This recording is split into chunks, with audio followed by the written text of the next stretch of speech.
Assalamualaikum warahmatullahi wabarakatuh. Jumpa lagi dengan saya di program Les Inggris Segala Usia. Apa kabar teman-teman? Semoga kalian sehat selalu dimanapun berada ya.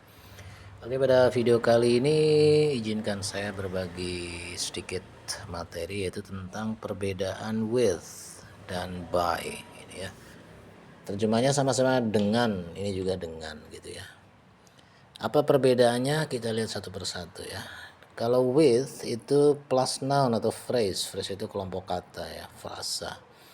Ini adalah menunjukkan alat ya. Jadi untuk menunjukkan alat atau dengan apa atau dengan alat apa suatu pekerjaan itu dilakukan gitu ya. Jadi lebih fokus pada pekerjaan itu dilakukan dengan menggunakan apa ya gitu ya. Untuk menyelesaikan pekerjaan itu seseorang membutuhkan apa gitu ya. Nah, contohnya di sini ada the door is opened with a key.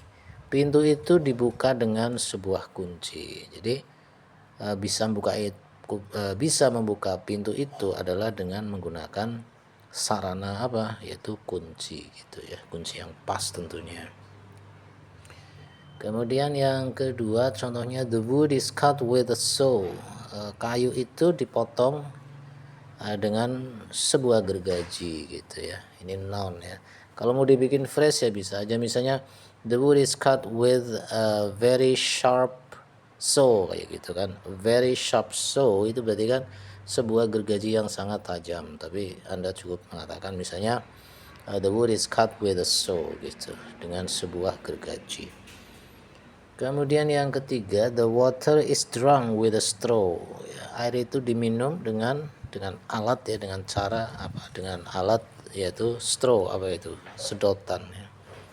Menggunakan sedotan seperti itu. Oke.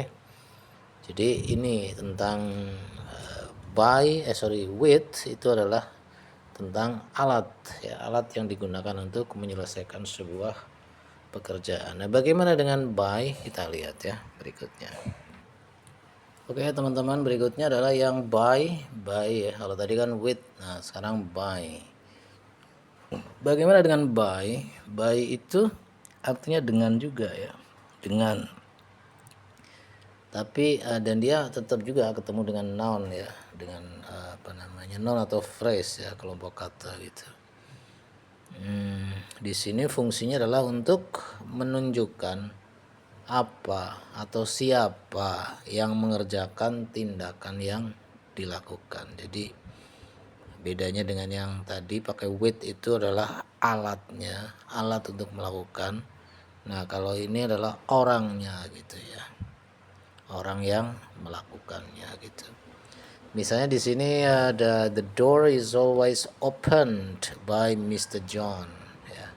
Pintu itu selalu dibuka oleh Pak John ya. Mungkin Pak John itu kerjanya sebagai penjaga sekolah atau apalah. Jadi kalau pagi-pagi dia harus buka pintu itu. Nah, jadi pakainya adalah by Mr. John, bukan with Mr. John, karena Pak John itu bukan alat, tapi dia adalah sebagai pelakunya gitu ya. Kemudian yang kedua di sini ada the wood is kept by the old man. Pohon kayu itu atau kayu besar ya, kayu gitu ya, kayu itu dijaga oleh pria tua itu. Jadi mungkin kalau di sebuah kampung ada pohon yang besar gitu kan, takutnya pohonnya dijailin sama orang, maka dijagalah sama pria tua gitu kan. The wood is kept by the old man gitu ya. Kayu itu dijaga oleh pria tua tersebut. Kemudian yang ketiga ada the water is purified by me. Air itu purified itu maknanya adalah dijernihkan ya oleh saya. Jadi mungkin pas ngambilnya itu masih butek ya. Nah, kemudian gimana biar bisa dikonsumsi, maka harus dijernihkan dulu ya. Nah, siapa yang menjernihkan? Yaitu saya. Berarti the water is purified by me begitu. Oke ya, nah, nanti kita lihat beberapa contoh yang lain dan Anda nanti bisa menentukan pakai by atau pakai with ya, seperti itu ya.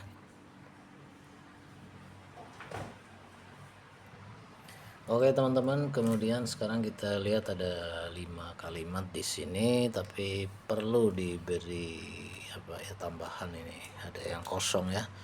Jadi nanti diisinya dengan with atau dengan by begitu ya. Nomor 1 nih, the patient will be examined with the doctor atau by the doctor. Oke. Pasien akan diperiksa ya dokter gitu, diperiksa dokter, pakainya with the doctor apa by the doctor. Oke, benar ya, Anda pilihnya pakai apa? By. Kenapa? Karena dokter yang melakukan pemeriksaan, jadi Anda di sini menggunakannya adalah by gitu, by ya. Kemudian yang kedua, the metal of the bridge will be protected yellow paint. Gimana nih? Logam jembatan akan dilindungi oleh cat warna kuning gitu. Jadi yang melindungi siapa? Catnya gitu kan, apanya berarti protected by gitu kan, pakainya by bukan with, by gitu, by yellow paint, karena yellow paintnya yang melakukan tindakan apa, yaitu melindungi logam jembatan itu atau besi jembatan gitu, biar nggak gampang karatan ya. Kemudian the sick man will be taken care of a nurse. Apa ini? Pria sakit itu akan dirawat perawat. Pakainya with a nurse apa by a nurse? Pakainya by ya. Karena nurse-nya yang melakukan tindakan gitu kan. Kemudian a hole is usually made a drill. Sebuah lubang biasanya dibuat apa pakainya ini? A drill, yaitu sebuah bor, alat bor ya, pengebor. Ini alatnya ini. Berarti Anda pakai with ya, bukan menggunakan by tapi menggunakan with a drill begitu. Oke, berikutnya yang kelima, a hole can also be made. Nih, sebuah lubang dapat juga dibuat oleh semut. Nah, berarti semut ini sebagai pelakunya kan, bukan alatnya tapi dia sebagai aktornya gitu, maka pakainya by gitu ya. Oke, semoga bisa dipahami ini. Ternyata yang pakai with cuma satu aja nih, udah nggak apa-apa ya. Begitu ya teman-teman. Jadi kalau by berarti apa, siapa yang melakukan. Kalau with itu adalah alat apa yang digunakan. Begitu saja untuk video kali ini. Terima kasih. Jika ada kurang-kurangnya mohon maaf ya. Ini spidolnya kelupaan tidak diisi dulu tadi, langsung aja main bikin video begitu ya. Jadi kurang jelas. Ini yang di sini yang kita bacaan dulu nih. The patient will be examined by the doctor. The metal of the bridge will be protected by yellow paint. Kemudian the sick man will be taken care of by a nurse. A hole is usually made with a drill. A hole can also be made by an ant. Oke, begitu. Terima kasih dan assalamualaikum warahmatullahi wabarakatuh.